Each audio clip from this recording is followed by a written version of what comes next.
nós estudamos livro por livro da Bíblia, lembram-se aqueles que estiveram presentes, né? Depois nós estudamos sobre a vida de Jesus Cristo. Deixa eu só colocar aqui perto para eu poder mudar os slides. Deixa eu ver aqui.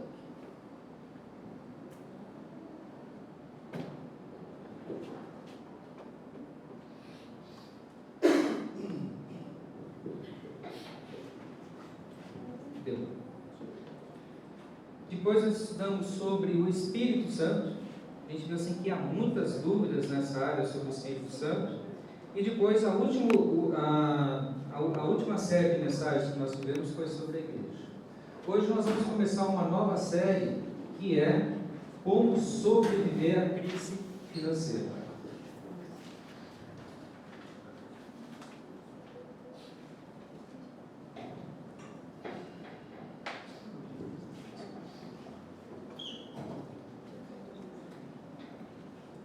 Aqui tem uma figurinha, né, que o desemprego aumenta. Aqui talvez não dê para vocês enxergarem aí, mas nós temos o Batman aí na fila do emprego, né? Ou seja, não está fácil para ninguém, nem para os super-heróis, os super-heróis aí, né, estão procurando e buscando também recolocação. A última estatística do IBGE, terceiro trimestre de 2015, diz que 8,6 milhões de pessoas no Brasil estão desempregados. Aumentou muito o número de autônomos. Essas são aquelas pessoas que fazem um biquinho, ou se não, começa a vender nas praças, nas ruas. Isso aumenta para 22 milhões de pessoas sem patrão, sem carteira assinada e sem 13º. Então, essa fonte do IBGE de 2015.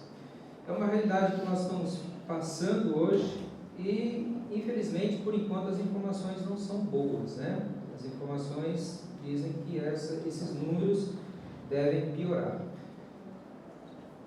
E uma coisa assim que a gente precisa aprender a trabalhar é com dinheiro. Aqui tem uma simulação, R$10.000 depois de um ano. Quando você faz um empréstimo bancário, ele passa para 21.500. Infelizmente, esses dados são antigos. Esses números estão bem maiores. Esse empréstimo bancário aí, ele está, ou melhor, o cheque especial, por exemplo, R$10.000, depois de um ano, ele vai para R$30.600, considerando 8%, mas hoje a gente já sabe que está 12%, 13% cheque especial no banco. Cartão de crédito, quanto está o cartão de crédito? Alguém sabe? Juros? 16% ao mês, não é ao ano, tá? O empréstimo de R$10.000 no cartão de crédito, no final vai dar R$33.000. Empréstimo na financeira, R$10.000 depois de um ano, R$42.000. Mas isso, falo para vocês, são números que já passaram, né? Olha só, se você depositar R$100 numa caderneta de poupança, uma taxa de 0,7% ao mês, daqui a 8 anos você vai ter R$196. Se você ficar devendo R$100 no cheque especial, considerando a taxa de 7,8%, hoje já está 13%. Depois de 8 anos, você vai ter uma dívida de R$139.259.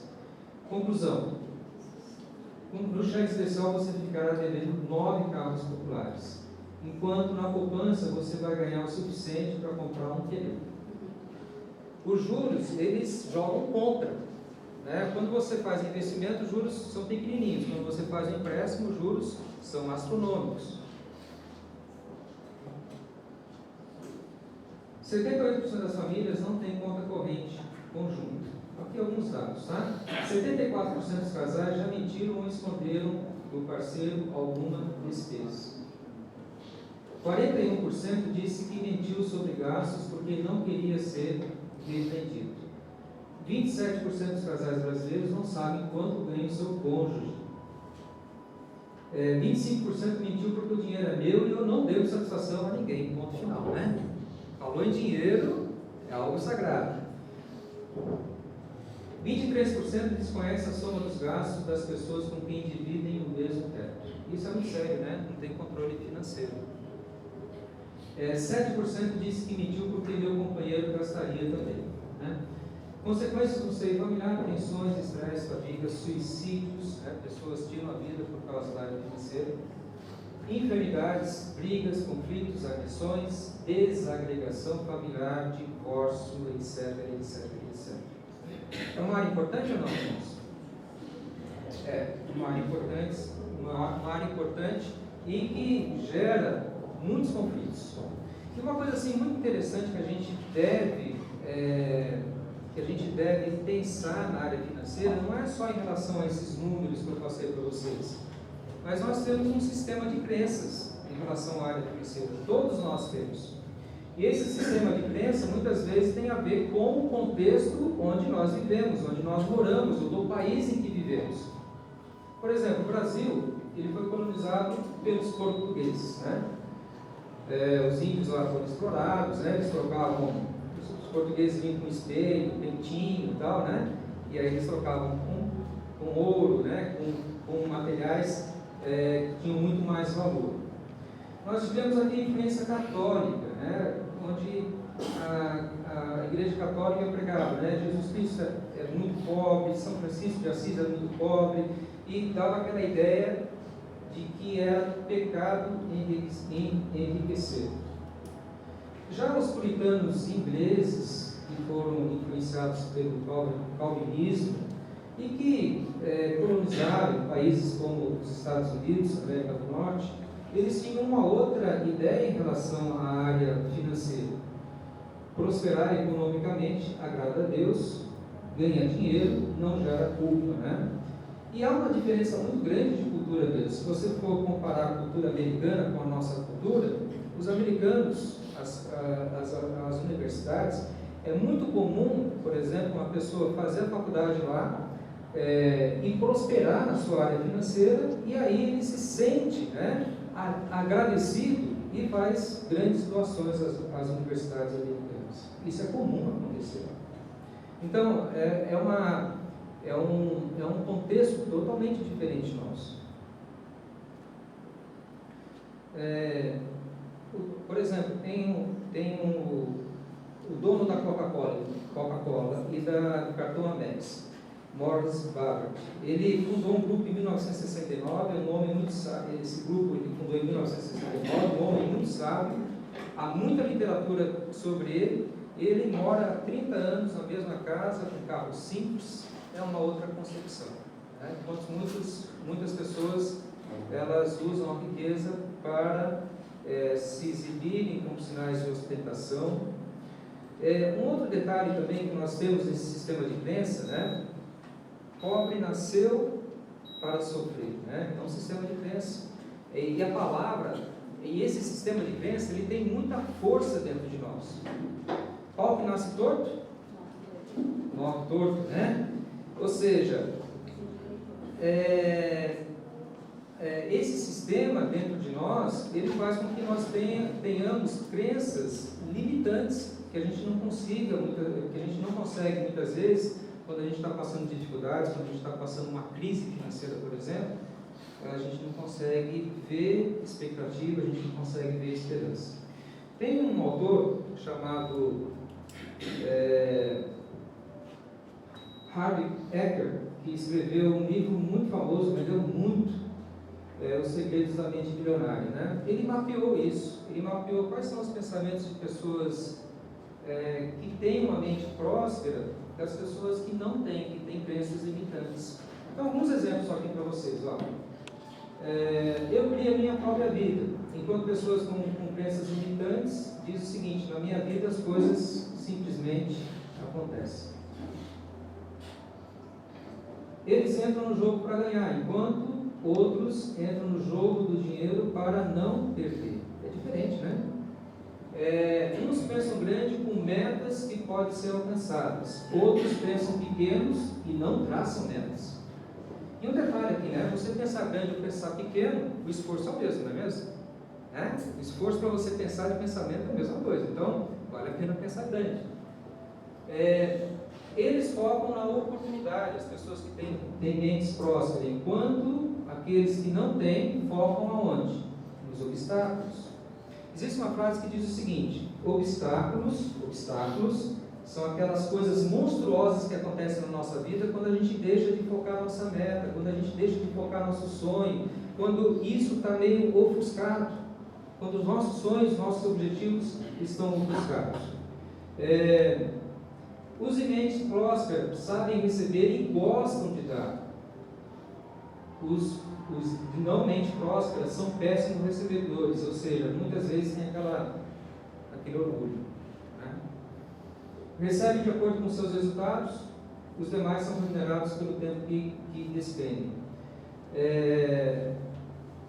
Administram bem o dinheiro, enquanto os demais administram muito mal o seu dinheiro. Muitas vezes não sabem quanto que ganham, não sabem quanto que gastam, não têm um controle nessa área. Põe seu dinheiro para dar duro para eles, os de mente próspera, e aqueles que não dão duro pelo seu dinheiro, ou seja, sobra ganhar um dinheirinho. Os de mente próspera agem apesar do medo. O medo é comum a todos nós, certo? Os demais deixam-se paralisar pelo medo, é totalmente diferente. Então o medo ele pode fazer com que você saia da zona de conforto, ou pode fazer com que você se encolha todo. Ok? E o que a Bíblia, vamos falar agora, o que a Bíblia ensina a respeito de dinheiro? 16 das 38 parábolas falam sobre como lidar com dinheiro. Há 500 versos sobre oração, menos de 500 sobre fé, porém 2.350 versículos falam sobre dinheiro e posses. Será que Deus quer nos ensinar a trabalhar com isso? A maneira como lidamos com o dinheiro afeta a nossa comunhão com Deus. Lucas 16:11. Se, pois, não vos tornasses fiéis na aplicação das riquezas desse mundo, quem vos confiará a verdadeira riqueza? Se nós não sabemos lidar com aquilo que Deus nos dá na área material, na área visível, como que vai ser na área invisível? Como que vai ser com as riquezas eternas? As posses competem com o Senhor pelo domínio da nossa vida. Mateus 6:24. Ninguém pode servir a dois senhores, pois odiará um e amará o outro, ou se dedicará a um e desprezará o outro. Vocês não podem servir a Deus e ao dinheiro ao mesmo tempo. Essa área é a história das nossas vidas: valores, economias, gastos, doações. E o que nós vamos ver hoje, começando essa série, que vai ser baseada no livro do pastor Leandro Tarrataca, chamado Como Sobreviver à Crise Financeira.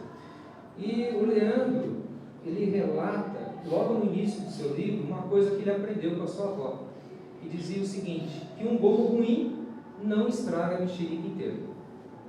Ok? Um gomo ruim não estraga a mexerica inteira. Então vamos fazer o seguinte, vamos fazer uma analogia aqui, tá? Dessa mexerica aqui, ó. Um gomo é a área financeira. O outro gomo a gente pode colocar saúde, família, trabalho, amizades, nosso relacionamento com Deus. São gomos da nossa vida, são partes integrantes da nossa vida, e que a gente tem que saber administrar bem essas áreas, não é mesmo? Ou seja, na nossa vida, essas coisas também deveriam ser assim. Como? Finanças, na nossa vida, representa apenas um pequeno gomo. Ok? Nas palavras de Jesus, mais é a vida do que o sustento, e o corpo mais do que as vestes. E ainda, a vida de um homem não consiste na abundância dos bens que ele possui. Ou seja, por que a gente pega esse gomo, na área financeira e expande ele de uma maneira tão grande que só isso acaba fazendo sentido para a nossa vida? É sobre isso que nós vamos falar hoje. Nós vamos falar sobre a vida vale mais. Vale muito mais do que isso, nosso. Está em crise? Então, a ideia hoje, você entender que a crise, ela representa apenas um gomo da sua vida. Vamos abrir a palavra de Deus em Lucas capítulo 12. Nós vamos ler do verso 16 ao verso 20.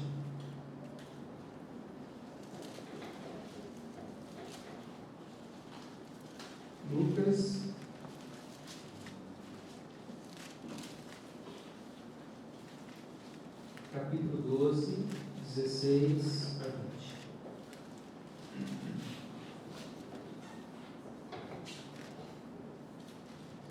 O texto diz o seguinte, irmãos. Eu vou ler uma outra tradução, da Bíblia Viva, ok? Um homem rico tinha uma fazenda que deu boas colheitas. Com isso, seus depósitos ficaram cheios e ele não podia colocar tudo lá. Maravilha, hein? O homem pensou no seu problema. O que eu devo fazer? Finalmente exclamou: eu já sei, eu vou derrubar os meus depósitos e construir outros maiores. Assim eu terei espaço suficiente para guardar tudo. Depois eu vou descansar e dizer para mim mesmo: amigo, você guardou o suficiente para os anos futuros.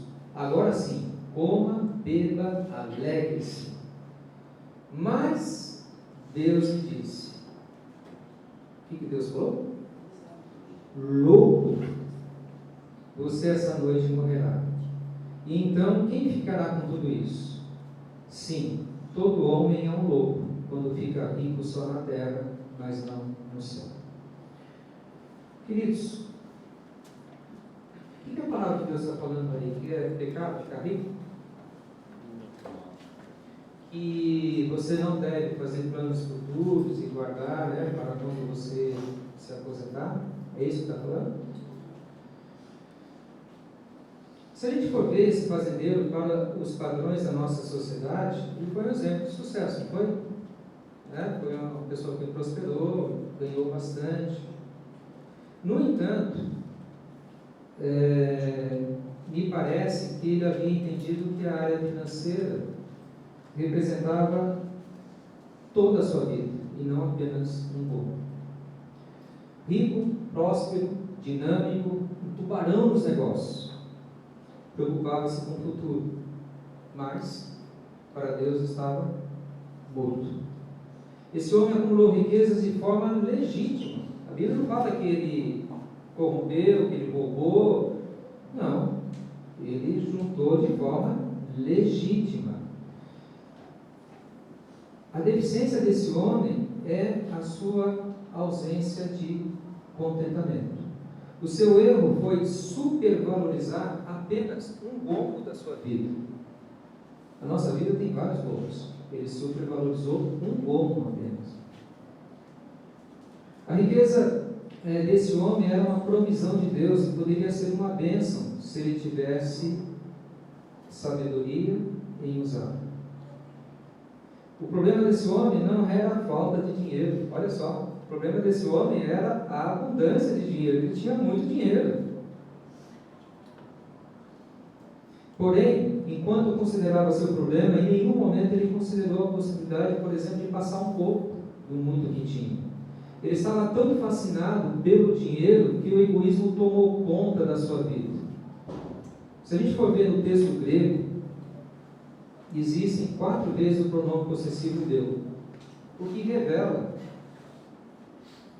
o seu coração. A Bíblia fala assim que o homem fala porque o coração está cheio. Ok? E o coração dele estava focado apenas na riqueza. Ele estava fascinado pelo dinheiro, o egoísmo tomou conta da sua vida. Ainda nós podemos observar que a sua vida é um monólogo e que, apesar de toda a sua abundância, a felicidade está no futuro distante que depende de mais e mais consumo, porque ele queria depósitos maiores.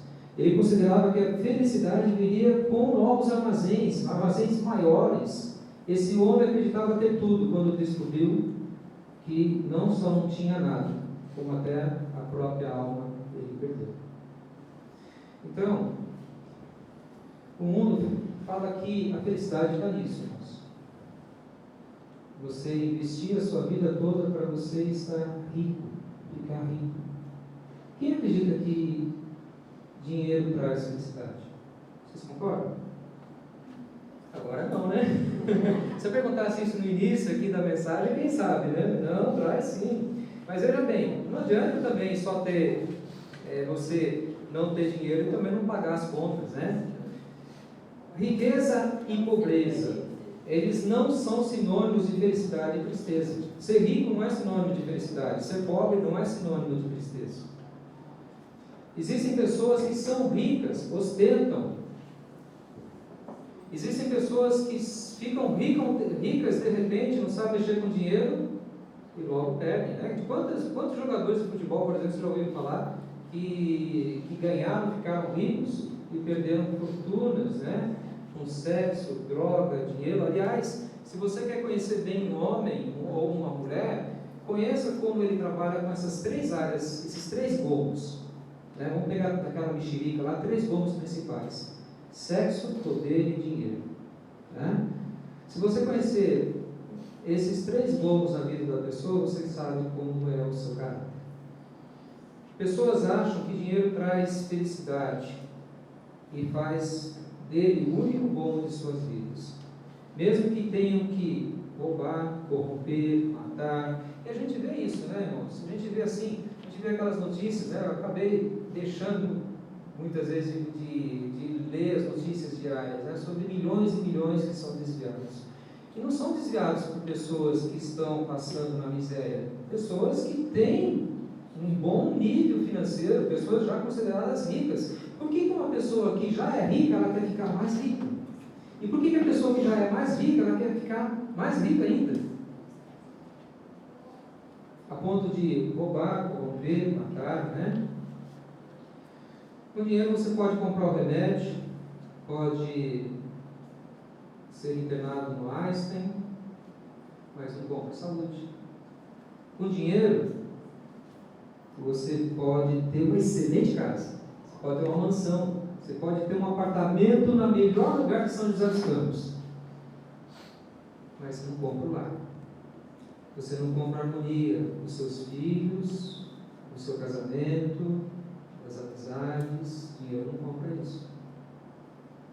Ah, não, mas quem tem dinheiro tem bastante amigos. Perde o dinheiro para ver onde vão os amigos.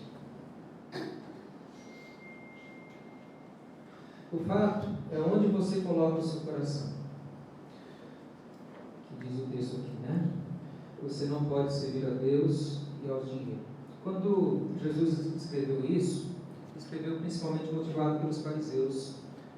Os fariseus, eles criam, né, que a prosperidade era sinal, a pessoa que era próspera materialmente, era sinal que essa pessoa tinha mais comunhão com Deus, que Deus abençoava mais. E Jesus falou: não, você não pode ter 2 senhores, ou você ama a Deus, ou você ama a sua riqueza. É uma opção. Tá? A gente nunca pode colocar a riqueza acima dos relacionamentos. Se eu tenho a riqueza, eu não tenho relacionamento com Deus. Quer dizer, não é isso que eu quis dizer. Se eu amo, né, se eu coloco em primeiro lugar na minha vida a riqueza, eu não consigo ter um relacionamento com Deus. Por quê? Porque eu não consigo ter 2 senhores ao mesmo tempo. Queridos, eu passei para vocês um exemplo negativo na Bíblia. Vou passar para vocês um exemplo positivo. Abram em Lucas, capítulo 21, do verso 1 ao 3.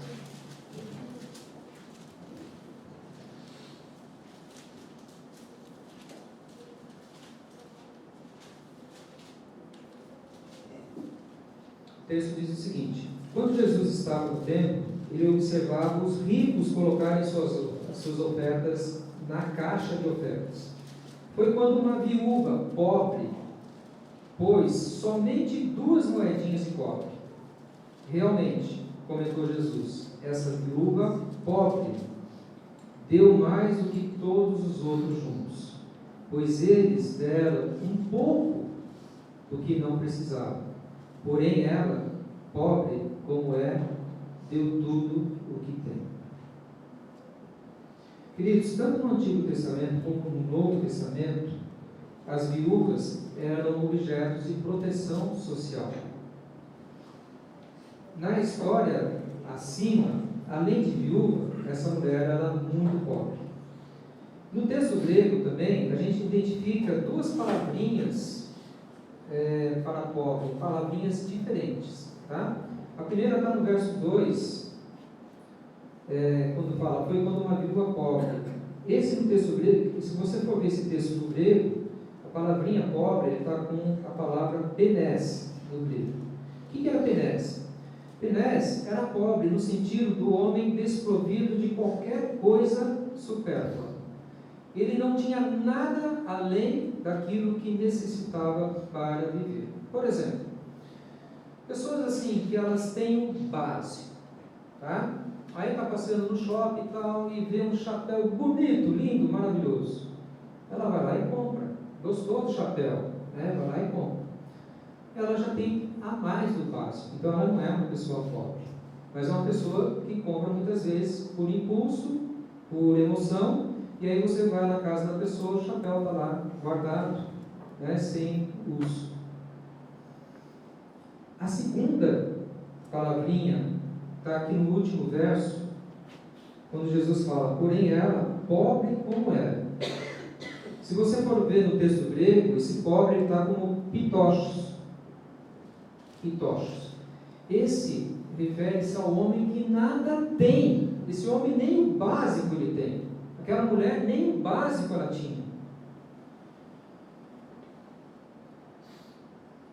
Um exemplo desse tipo de pobreza a gente pode encontrar na parábola do rico e do mendigo Lázaro. Lázaro, ele era esse tipo de pobre. Ele não tinha nada, nem o que comer, nem o que vestir. Então, nesse texto, o que nós podemos concluir? Que essa viúva era ela passava por uma extrema necessidade. E uma coisa interessante, o historiador Champlin, ele diz o seguinte: naqueles dias, quando alguém se dirigia para colocar sua oferta, ele dizia bem alto o valor da sua contribuição. Imagine o constrangimento dessa mulher, colocando lá 2 moedinhas de cobre, né? Que, aliás, essas moedinhas eram chamadas de lépidos, que valiam cerca de 2% do denário. O denário era uma moeda que correspondia a um salário diário. Tá? Então, aqueles 2% correspondiam a um trabalho de 10 minutos.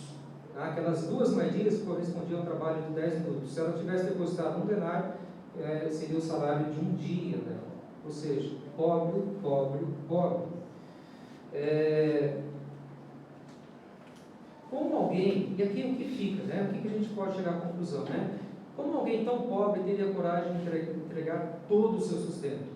Como teria ousadia de dizer para que todos pudessem ouvir: vou dar as minhas 2 moedas de 25 centavos de oferta? Essa mulher, com certeza, ela tinha a vida como preciosa, mais preciosa do que o bom da área financeira. Irmão, você está passando por crise financeira? Queria passar rapidamente aqui para vocês algumas dicas, tá? Tire todos os sonhos da cabeça, o gaveta, e coloque no papel. Quando a gente está passando por crise, quando a gente está passando por dificuldades, e aqui eu estou falando, nós estamos falando especificamente da área financeira, mas essa crise pode ser o gominho da saúde, pode ser o gomo de relacionamento, pode ser na área profissional. Os nossos pensamentos muitas vezes eles não ficam ordenados. Então é uma dica: coloque no papel, escreva, tá? Traduza o que passa dentro de você. Procure saber exatamente qual que é o seu rendimento líquido, né? Ou seja, se está entrando hoje alguma coisa na sua casa, glória a Deus, né? Conta o que está saindo, vê o que sobra, ou o que está, ou o que não está sobrando, né? Está 0 a 0, ou você está gastando mais do que você ganha. Adote a norma: primeiro o dinheiro entra, depois ele sai. Não vai gastar o que você não tem. Você sabe aquele lance lá de você ver, né? Ofertas, 24 parcelinhas, né? De R$120. Aí você fala: nossa, R$120, beleza, cabe no meu orçamento. E aí vai juntando um monte de parcelinhas.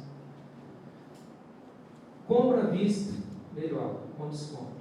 Tá? Se você puder conter a sua ansiedade, né? Procura reservar o dinheiro, guardar o dinheiro e fazer uma negociação à vista. Planejar as compras do mês, fazer revisões periódicas daquilo que foi programado, fazer reservas necessárias, então ter paciência e perseverança para obter com o tempo planejado o que necessita e deseja, falado. Atenção não só nas grandes contas dos meios, mas principalmente nas pequenas, cafezinhos, por exemplo, pois são essas que acabam minando os nossos sonhos. Na realidade, tenho certeza que todos vocês já sabem isso, né? É não gastar mais do que ganha, e vai estar passeando, cuidado com a compra com impulso.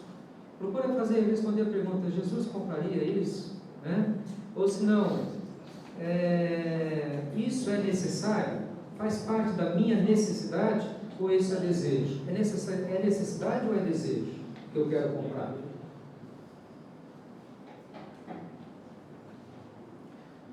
Romanos 12, verso 2, ele diz o seguinte: e não vos conformeis com esse mundo, mas renoveis a vossa mente, para saber qual a boa, perfeita e agradável vontade de Deus para a sua vida. Não se conforme. Se você está passando crise financeira, não se conforme com isso, mas renove a sua mente. O que quer dizer renovar a mente nesse versículo nosso? O que quer dizer renovar a mente? Renovar, trocar, não é mesmo? Trocar pensamentos. O que passa na sua mente? Milhares e milhares de pensamentos diariamente. Agora, esses pensamentos, eles estão te colocando para cima ou estão te destruindo? Esses pensamentos estão te colocando no buraco ou estão te levantando? Deus te dá autoridade para você trocar os pensamentos. Ok? Ah, mas como que eu vou trocar o pensamento? Você pode trocar pensamento por aquilo. Você só pode trocar pensamento por aquilo que está dentro do seu coração. Concorda?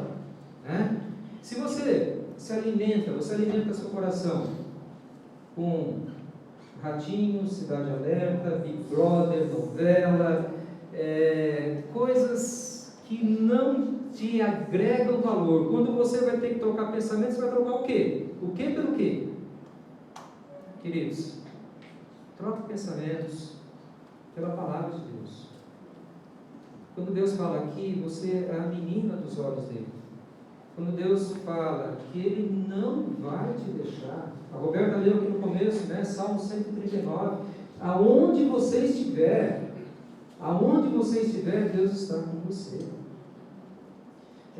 O que mais importa? É a sua crise financeira, é a sua crise de saúde, é o seu problema de relacionamento em casa, é o seu problema com a esposa, com o marido, com os filhos, ou a sua vida com Deus, ou a sua comunhão com Deus? O que mais importa? Velhas crenças. Eu nasci em família pobre, são sempre assim, eu nasci assim. Já viram o melhor da Gabriela? Eu nasci assim, eu sou mesmo assim, e não mexe comigo que eu vou continuar assim. Né? Será que Deus te criou para isso? Será que Deus, quando a palavra fala, né, que nós devemos ter a mente de Cristo, será que Deus quer que você tenha essa mente retrógrada?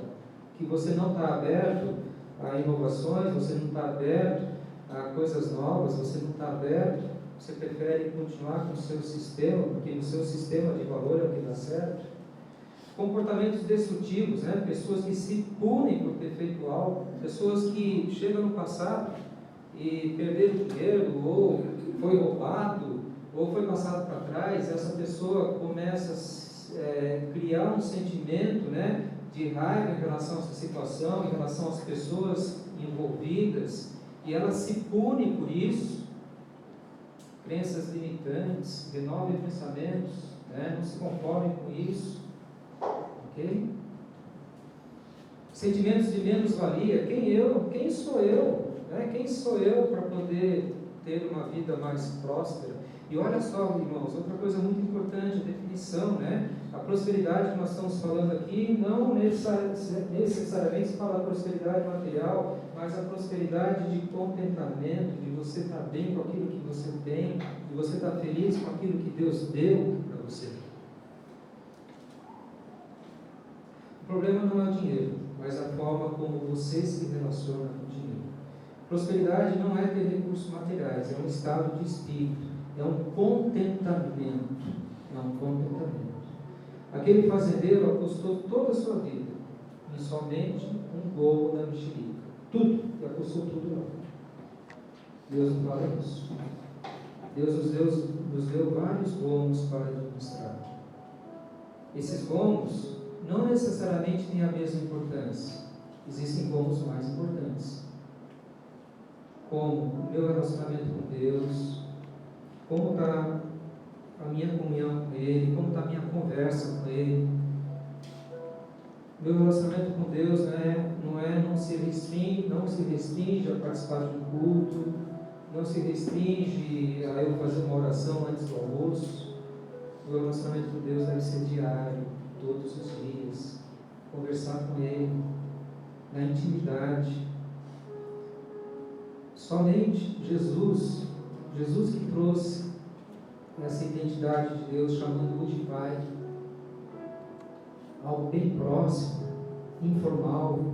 Deus não quer relacionamento formal, ritualístico, onde você vem para uma igreja para cumprir obrigações. Você tem um gomo do relacionamento familiar, um gomo importantíssimo. Como está seu relacionamento com a esposa, com os filhos? Você tem um gomo do relacionamento profissional, da sua saúde, da sua área financeira.